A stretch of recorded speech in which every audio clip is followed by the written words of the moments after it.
առաջանում է մի մարմնի մակերևույթը մյուսի մակերևույթով շփվելիս։ Տարբերում ենք շփման ուժի 3 տեսակ։ Առաջի տեսակը դա դադարի շփման ուժն է, F-ը շփման ուժ։ Հիմա այն փորձելու համար մեզ անհրաժեշտ է պահարան։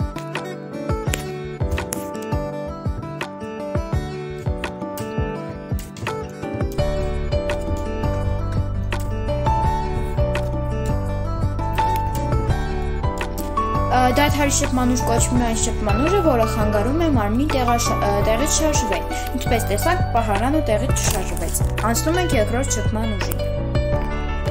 Երկրորդ շփման ուժը դա սահքի շփման ուժն է։ Այն փորձելու համար մեզ անհրաժեշտ է աթոռ սովորել։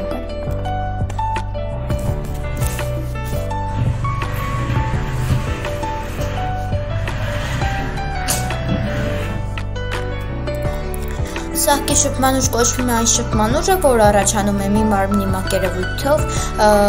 մյուսը սահելու դեպքում։ Երրորդ շփման ուժը դա գլորման շփման ուժն է, F-ը շփման ուժ։ Ինչպես տեսանք, նյութակը գլորվեց։ Գլորման շփման ուժ կոչվում է այն շփման ուժը, որը առաջանում է մի մարմնի մակերևույթով մյուսի գլորման դեպքում։